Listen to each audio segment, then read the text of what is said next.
Hi, I'm Amy Rossman, Executive Director of Rodman for Kids, a nonprofit focused on empowering youth charities to build brighter futures for kids, and your co-host of the Brighter Futures podcast. And I'm Jane Lima, Senior Marketing and Communications Manager at Rodman for Kids, your other co-host of the Brighter Futures podcast, where we tell the stories behind the impact and the people building brighter futures. This isn't just a podcast about impact, it's about the people behind it, the communities who come together, the connections that drive change, and the shared belief that we can build something better for kids together. On the Brighter Futures podcast, we will shine a light on the partnerships, programs, and people behind the impact, because brighter futures don't just happen, they're built together.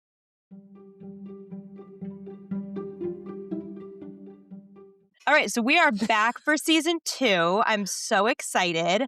And we are jumping in today for a great conversation for anyone who's ever felt stretched thin, but you still want to grow, learn, lead better. You still want to be a better professional wherever you are in your career. So I'm really excited for today's conversation. Me too, Jane. Today we're joined by Jenna Williams, who's Rodman for Kids Charity Partnerships Program Manager, and she works closely with youth nonprofits to help them learn, reflect, and plan, even when the work feels nonstop. So a little bit more about Jenna. So as Amy said, she's the Charity Partnerships Program Manager at Rodman for Kids, where she leads a collaborative network of over 40 youth-focused nonprofits with more than 10 years of experience fostering environments where individuals and teams thrive. Jenna specializes in scaling organizational impact through strategic roadmaps, annual KPIs, and peer learning cohorts. Before joining the nonprofit sector, she executed large-scale multilingual learning deployments for over 10,000 participants globally and helped craft new workplace cultures, earning a reputation for making professional development easy to understand and even easier to apply. A member of the Association for Talent Development Rhode Island chapter and a certified DISC workplace facilitator, Jenna is dedicated to empowering leaders to build brighter futures through collaboration and sustained community support. Outside of her professional work, she serves as the volunteer board president of the Taunton Civic Chorus. She enjoys cozy video games, is a dog mom to her rescue pup Penny, and is looking forward to getting married in 2027. Hi, Jenna. Thank you so much for the warm welcome. Happy to be here. We're excited to have you on the podcast, Jenna. Before we dig into the big questions, obviously you joined our team late last year as we endeavor on a new era of our charity partner program and really look to dive deeper in with the wraparound supports that we offer our partners, helping to ensure that they're going to be really strong and sustainable organizations. I'd love to just hear from you, what drew you to this work and how your background on a more corporate side and a larger scale really applies here to the work you're doing at Rodman for Kids. Yeah, absolutely. So it appeared in my life at the perfect time and was supported by an incredible team, not to mention the work itself was exciting. So everything seemed to align, the stars aligned for us. In terms of the fit and kind of where I see myself in the role, it was exciting to hear about the relationships that are built with our charity partners. I'm passionate and excited to continue to deepen and develop those relationships. I have a background of working with a variety of different stakeholders on all sorts of different learning and development initiatives, as well as project management.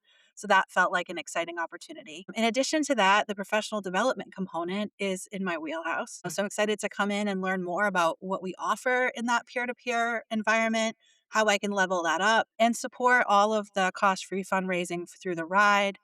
There's a great opportunity here for me to come in and to learn a lot, as well as just the passion about what we do, empowering, connecting, uplifting our charity partners and making life better for kids every day. I mean, coming from a corporate environment, it's exciting to feel a strong connection to the mission and feel like every day is impacting our charity partners in a way that uplifts kids everywhere. That's awesome. Yeah. And it's true. I mean, no matter where you work and the work is important, but you're already probably feeling the real impact and value of what you're bringing to the table Yeah, for these partners. absolutely.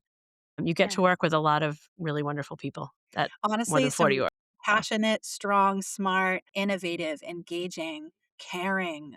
They love the work just as much as the amount of hard work that they put into it. Mm-hmm. And our team internally too, we work really hard because we love what we do. So yeah, the people has been a huge bonus and plus and really makes the work worthwhile. Love it.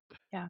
Thinking back to what you were just saying about professional development, I know I am, exhibit A for this, but sometimes when you hear the term professional development, right? Like you think of stuffy boardrooms, boring webinars. It's not doesn't sound engaging and fun. So what does it actually look like to you in real life as someone who has a great background in this and now as you're transitioning into helping expand that part of the program for our charity partners? So the reality is professional development is something you're already doing. It's 70% on the job, 20% social, and 10% formal really is the model that I recommend for professional development. So you're already trying new software. You're already trying new and challenging tasks, meeting with mentors. That's that on the job professional development. And that social component, you're already working on some of those communication skills, giving and receiving feedback, working in teams, navigating tough conversations. That formal component, some of the work that we're offering in addition to social, is really only about 10% of that. It's the reading articles, newsletters, working together in a workshop. So a lot of the professional development you'll see will be how can we carry this through to what you can do on the job, how you can learn from other people, and how are we being intentional with our time, our mindsets, how present we are, our approach, and really our actions and response kind of come along with that. So you'll find with a lot of our professional development that we offer, there's a formal component. I might say, do a pre read before you come in, or let's watch a quick video. And then there's a social component of let's talk together in peer groups and learn from one another. And then at the end, you'll hear me say, okay, now put it to work. Put together a plan to try to practice this. When you have that combination of those three different aspects of professional development, you'll find that you're already doing it. It's just, am I being intentional about how I'm doing it? Am I pausing to think about what actually that's impacting in my career? How am I leveling up my skills? If you go in with that intentionality, professional development is a much broader umbrella than sitting and sort of listening into a webinar. That should really be sort of on the back end of the work that you're actually doing. I love that approach, the 70-20-10, because I think it makes it feel a lot more attainable when you're not imagining being on those webinars and attending different seminars, and that it is something you can be doing as you work. Because for a lot of us, I think that the biggest challenge around professional development is finding the time for it. We're already doing so much busy work. So why do you think it's so hard for us to do that? I mean, the work never stops, especially in our space. In the nonprofit space, our resources are limited. We're wearing many hats. It can feel like I don't have an extra 30 minutes to spare, an extra Mhm. hour to spare. But what most people don't realize is that they're already learning every day. We're processing, analyzing, interpreting the world around us at all times. Really, it's more a shift in priority than it is a shift in time. I already have a team meeting. I'm going to take maybe 1 or 2 minutes to organize how I communicate, or I'm going to practice my active listening skills. That's you prioritizing your learning. It just might not be in the way you traditionally think about it. And sure, you can set aside maybe an hour a month to listen into a formal learning, but then how are you going to wrap that into what you're already doing through your work Mhm. every day? So I would say making time is going to be a struggle. That's never going to change. It's just the way that you prioritize it and how that you fold that into what you're already doing. That's the key. Yeah. And I think what's really important to remember is like this doesn't just apply to nonprofits. Like professional development is for every industry. And so I know not all of our listeners on this podcast necessarily work at a nonprofit. I know a majority probably do or are connected to a nonprofit in some way, but it applies to everyone. So, but thinking specifically about nonprofits and specifically youth nonprofits, what do you think growth really looks like for someone working in this industry? So I want to challenge the concept of traditional growth. So you might think for a moment it's increased revenue. It's dipping into your financial reserves less. It's more funding than you've ever had before. Your event has grown to a certain level. But growth is also change, which can be incredibly uncomfortable. It can be new. It can be unprecedented. What's more common that I'm seeing sort of in our charity partner space today is holding steady, focusing on that sustainment. So growth looks like improving kids' experiences, more alignment with your board of directors or leadership teams, more operationalized process. We talked about this internally as a team today. Growth is discomfort. It will get better if you put in the work in accepting that change. I like to say ride the wave of going with the water versus against the water. So growth, I want to challenge the thought that it has to be a certain dollar amount of revenue, a certain number of kids served. It's also about trying new things, feeling like you can look back at something and say, wow, I really feel like I've learned a lot about that experience. And these are the ways that I learned. That reflection, that act of reflection, is a huge component of professional development, allowing yourself the ability to reflect upon what you've learned, what you would do differently, and how you can grow those skills. Amy, I think about when Jenna was just saying that, our charity partner program in general, right? Like we've had feedback from people like, are you trying to grow the program by a number of Mhm. partners that you're bringing in? And the answer has always been, no, we want to deepen the engagement. And then that's literally how we got you on the team, Jenna, because that's what we decided to do. Absolutely. That's what it's all about. We wanna dig deeper with the organizations we're already working with and not just make a surface level impact, but really an impact that changes their organization or stabilizes their organization on a really meaningful level. And, to your point, Jen, I think that quantitative stuff, not using that as a measure is okay because that follows when you're doing all the other work. All that other stuff, the typical really quantitative measures are gonna follow suit. When you're working with the organizations, how do you get them to sort of step back and think that way?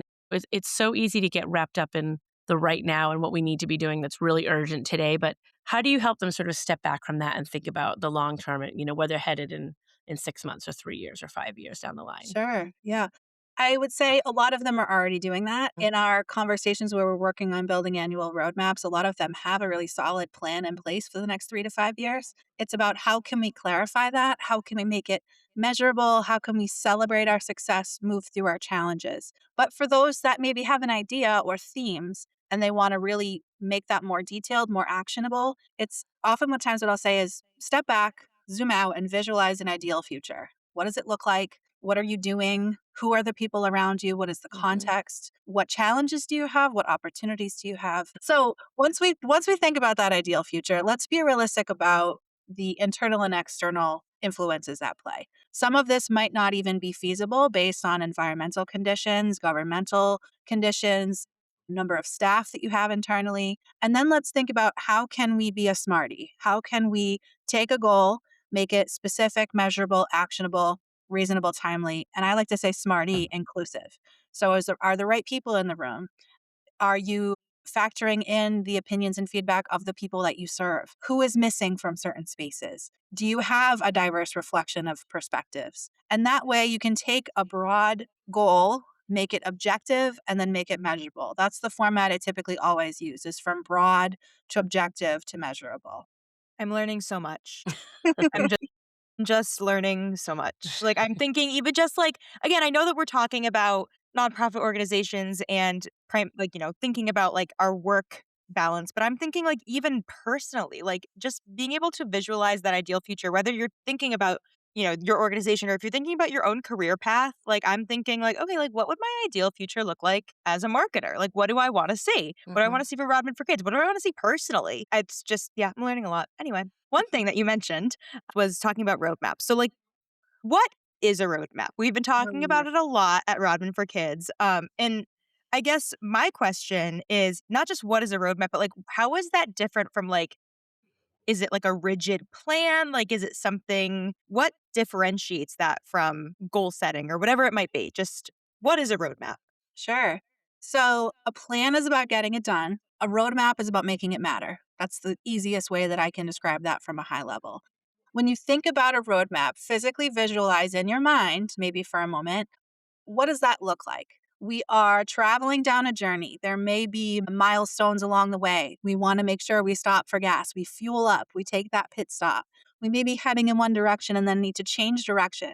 Maybe there's a big bump in the road. We weren't expecting that snowstorm. Okay, let's accommodate for that bump in the road Mhm. and work with it. Maybe it's ensuring we have picked up the right passengers along the way in the vehicle with us. Visualize that roadmap and think of it more as what you're doing and sort of why it matters. So, roadmaps, like a plan, is specifically about getting it done. So, plan will support a roadmap. So, say your roadmap is to get from point A to point B. This should be broad stroke. Together, we want to achieve X. And then the plan really is how you get it done. So maybe you want to have a stronger communication plan with your donors so that you can build a stronger donor stewardship culture internally. Okay, well, then that's your goal. Now let's break that down into something objective. So maybe we want to implement a new CRM software to make sure that we have some automated communications that go out to our donors on a regular basis so they feel included. Okay, great. We have something objective. And then how can we measure that? Let's think about some KPIs or key performance indicators we can put into place to achieve that.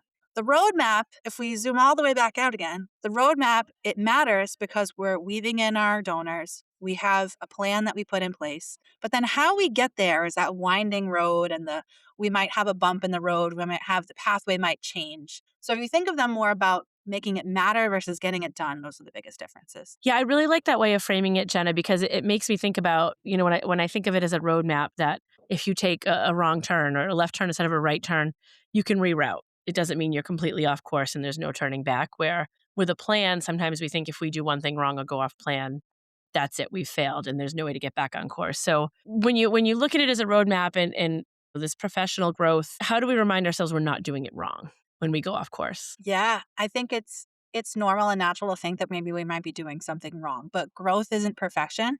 Growth isn't right or wrong. It's not linear. It doesn't consistently always go up in a positive trajectory the entire way or go down a negative line. Professional growth, really, you want to think about some of those broader things like mindset. How are Mhm. you going into situations? Behavior. Are you acting differently? Are your skills stronger? And all of these things are completely different based on the person. Growth is different for everyone. Mhm. So, what's wrong for you might be great and right for someone else. Measuring really yourself and your own growth is what matters there, and the intentionality, the mindset. Growth doesn't mean you're doing it wrong. There are sometimes you will make mistakes. That's growth. Mhm. Expect some of those bumps.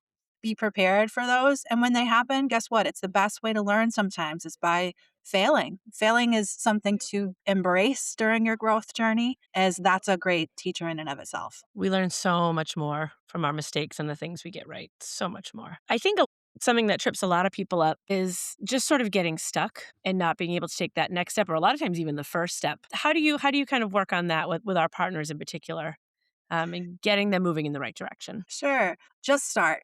Just where you are, where your feet are planted, with the resources that you have. You hear this a lot in the nonprofit space. Just start. And then we like to joke here that we don't know what we don't know. Sometimes you will learn as you go. If you have the opportunity to just give it a try, you're taking some of that pressure off of feeling overwhelmed. It's, you know what, I'm going to try to take this step, see how it goes. I can go back and adjust my plan. And a big component here, too, is that you're not alone. If you feel overwhelmed and stuck, you're not the only person who feels overwhelmed and stuck. There are likely other people within your network or within our charity partner network that have been through something similar that can give you that support and that boost when you need it. And to start where you are. So sometimes that next step for you is being more intentional about how you lead as a leader. It's being a better listener. It's being more supportive. It's having better, tough conversations. Well, let's start with where you are. Do you have one on ones already on your schedule? Take a minute or so before that to have a structure of how you want that conversation to go. Or do you have a big leadership team meeting and you want to go into it and be more visionary and talk more strategic? Well, then have some talking points. Preparation is really going to be a lot of where learning comes into play. But start. Just give it a try and give yourself permission to try. I think your last point about you're not alone, I think I've said this probably every episode of our podcast that sometimes the nonprofit space can be really isolating, even though we're so community focused. And Mm. that's really why I love our charity partner program because we provide that community, that ecosystem for you. So, why do you think learning alongside your peers and alongside like minded individuals makes such a difference?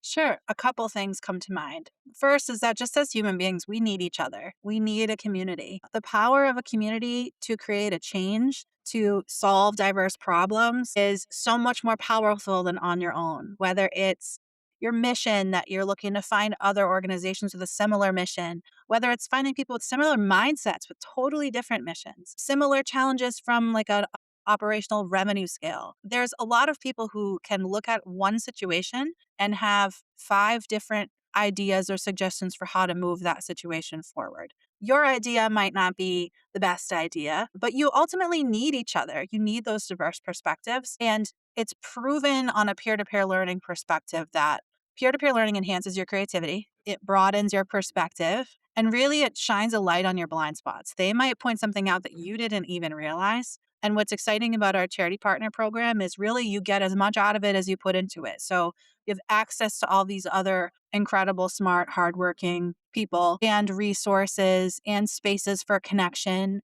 and tips and tricks for how to leverage those. You can really lean in as hard as you want to and sort of look back and think, wow, I didn't realize when I was going through this challenge, I would have these 5 other organizations that I now have strong relationships with. And we go to each other's events and we support each other at the ride every year. You need each other, especially in this space. Absolutely, and I think, Jane mentioned, and as she said, we talk about this a lot, how isolating the nonprofit work can be, especially I think in the leadership roles. And I found in my own role that when you've got those connections, not only do you feel less isolated, but you're a lot less likely to burn out because it doesn't feel like you have no one to turn to and all the pressure's on you. Yeah. Yeah. There's just a power of shared experience and support when you have people to turn to. And that's, again, that's not just in the nonprofit space. That's No. professional, that's personal, that's having people in your corner makes such a huge difference. And I'll add too, it requires intention. Sometimes you have to Yes. step out of that superhero mode of, I Mhm. can solve every problem, I can take on every burden, to let me open that up to a growth mindset. In order to have the support from other people, you have to be open to asking for help or even just Mhm. bouncing ideas off of someone else. Yeah. So we've talked a lot about like getting ready to embark on your professional development journey. What does that look like? All of that. So on the other side of things, what is something that you've seen nonprofits and nonprofit leaders unlock once they do slow down enough to reflect and plan and put this professional development into place? I would say some of the things I've seen them unlock: better alignment. That's alignment is critical when you're working towards change, when you're working towards better outcomes for kids. Are we aligned as an organization on our goals, our mission, our programs? More cohesive teams. So when we do go through challenges, we're able to work through those a little bit easier, making bigger impacts and really more predictable outcomes when you have the opportunity to reflect. But I'll say that you can't always plan for everything, and that's the beauty of it, is having this network, having stretched some of your skills, put intention and effort into developing your professional goals. When you go through some of those challenges, it may seem a little less scary when you have a strong, cohesive team behind you, when you have better alignment as an organization, when you know you're making an impact. But I will say, they're out there doing it right now. We're just trying to shine a light on them and to give them Yeah. maybe a softer step as they move on to the next phase. Absolutely. And, we're talking so much about the partners, the organizations themselves, and the people who work there. But I think it's also important to bring it back to, we do all this work behind the scenes. The partners are doing all this work behind the scenes to grow and become the best they can be at their job. How does that eventually translate into more impact for kids? I mean, I'm seeing stronger programs. I'm seeing increased funding. There are a lot of charity partners this year going into the 2026 Robin Ride for Kids that have higher goals and Mhm. are really challenging themselves to increase their funding to do more. And more stability. Stability for kids is everything. Consistency really matters for kids. Having those safe spaces, stable connections, secure connections and relationships with other people and with the charity partners in and of themselves. Consistency for kids is everything. And when you have consistent teams, long programs, it makes that experience for kids better, and maybe even expands that network that their families are talking to other families and including more and Mhm. more people in to take part in what you're doing every day. In a world that feels really dark right now, hearing you say all of these positive things that are coming from the intentionality behind Rodman for Kids work and Mhm. all of our charity partners, it gave me goosebumps when you were talking just now. In a time where you might not see it, but it's there. Mhm. And that's why we're here, is to shine that light, like you were saying, and to help build those brighter futures for kids. But it's just that felt really good to hear. And again, I do this work every day, but it's still sometimes we need that reminder Mhm. that there is such good happening in this world. So, Yeah. And you make a great point, Jenna, that the consistency is so important for the kids, and then those less tangible benefits of, like, the community that is built around some of these programs and organizations, that benefit to the kids and their families is just immeasurable, and it can't happen without the strong organizations that are on the ground. Yeah, yeah. and what's been a beautiful thing as well is they've been very transparent with us about the challenges they're going through, about what's on the horizon in terms of what's coming next for them. And we've been able to step in and say, you know what, I think I have another organization who went through something similar last year. Let me see if Mhm. they're open to connecting with you. And there have been some great connections that I've been hearing already. It's only February, and I've been hearing a month into the program some charity partners that are working together already. So we like to think of ourselves as like an extra set of hands to Mhm. boost you up to what you're already doing. And it's exciting to see some of those impacts happen now. For us to be able to go in and visit our charity partners, I get to visit them often, try every other week to visit them. And going in and getting a chance, for example, Friends of the Children Boston, walking through their facility, seeing how they set up for Halloween and all of the fun, exciting stations that they had for their kids, walking through their closet for their clothing drive, where they said, they schedule time with the kids away from Mhm. everyone else. So they don't have to feel embarrassed or ashamed that they might need a winter coat, they might need a hat, Mhm. gloves, but they have access to those resources that they otherwise wouldn't have, or that their long-term mentorships offer. It's statistically proven that children that go through those long-term mentorships come out of poverty, have access to more resources, are more likely to graduate college. Like the numbers are there. So the more you get a chance to see what our charity partners are doing and realize that Mhm. I'm just like a spotlight for them, it's incredibly rewarding. So Jane, I agree. It's a warm fuzzy feeling, but it's also that's what's backed behind that is a lot of strife, a lot of challenge, a lot of kids going through tough times, and then a lot of Mhm. passionate people who want to do something about it. Before we wrap up, we love to ask this question of every guest, Jenna. What's a person, activity, or moment from your childhood that helped shape who you are today? I thought about this and I thought I'd wait and see how I felt in the moment. So how I'm feeling in the moment, I had a choir teacher, Mr. Niffen, Robert Niffen, who I worked with through middle school and high school. Being in a chorus when I didn't have a lot of maybe creative outlet to express myself as a kid was transformational for me. It opened up the doors to musical theater, and singing is now a lifelong passion that has become something where I feel like I can express myself. And when you're a kid, especially when you're maybe a preteen or going through changes, having a space where you can express yourself, and I think about in today's global environment, is incredibly important to make them feel like they can be seen, heard, share, what they're feeling, what they're going through. And personally, Mr. Niffen was an incredible educator, was very passionate about what they did. I was fortunate enough to be at his retirement ceremony where they had 30 plus years of different students over the years come Yeah. together and sing in one chorus. And I'll never forget it. I have chills. I can't imagine like 30 years of students That's singing. Like, incredible. that's incredible. It's a beautiful thing because educators really do put in so much of their Mhm. life to making sure that their kids are set up for success. And yeah, I have to give it back to NIF. Love it. That's awesome. Music teachers for the win. Music teachers, Yes. all educators, but our arts teachers really are special. Yeah.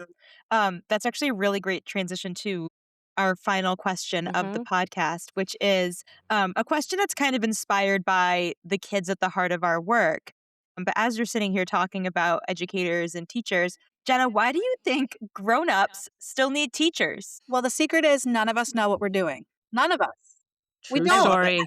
True story. We sit here talking about our impact and our connection, and but ultimately, we really don't know what we're doing. We're learning in real time. We're going through situations and experiences. We're putting time and effort and energy into formal learning.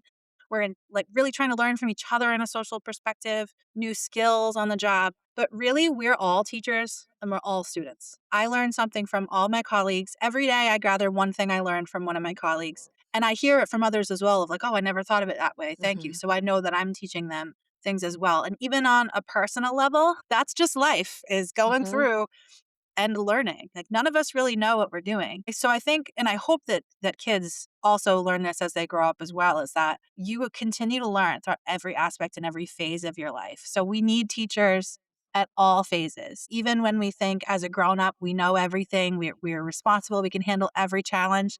There's the secret, kids. We really don't. We rely on each other and we learn in real time. Such a good point. The older I get, the more I realize I have no idea about most things. And you never get to a point, right, as a person or in your career that you no longer need a mentor or teacher. None of us ever reach that No. point in our lives. The people Such a that great think they message. do, they should probably get a mentor. They probably They need it. Yeah. should. That's a yes. Yeah. I ask Amy all the Agreed. time, I'm like, so when am I going to stop questioning? And you're like, never. Never. Nope. Never. I can think about times when I was more junior in my career thinking the people at the top, wow, they must really know it. And you get to the top, so to speak. Like, no, still No idea. Now I know none of them had any idea either, so I'm in good company. It's okay. What I want to add to what you said, though, Amy, is when you get to different checkpoints within your career as Mhm. well, you are going to realize that that learning refresh rate will start all over again. Absolutely. When you move from individual to manager and you're managing people, when you move to manager to senior manager or to Mhm. director, and then you're on a more strategic level and you have to think Mhm. bigger, or when you're on an executive director, CEO level, it's how am I translating our vision? How am I Yeah. making sure what we're doing matters? It's that refresh rate happens at every stage in your career. Yeah. And not that you have to follow that trajectory. A lot of us don't. We love what we're doing, Mhm. but you may go through new hurdles or new things that you need to experience. So it's like, none of us really know what we're doing. Give yourself a little bit of grace to try. Just give it a try Absolutely. and start. Jenna, thank you for reminding us that growth doesn't stop once the work gets real. Yeah, thank you so much. Honor and a pleasure. Grateful that I get to work with you both every day, but even better to have this forum to chat a little bit more about learning and development, which I love to chat about. It was a lot of fun. And as always, we're going to leave our listeners with a reflection question today. Where in your life could a little learning or planning help you feel more grounded this year? Thank you for listening to the Brighter Futures podcast. If this conversation resonated, please share it with someone who's been trying to grow while still doing good. To learn more about how Rodman for Kids supports youth focused nonprofits, visit rodmanforkids.org.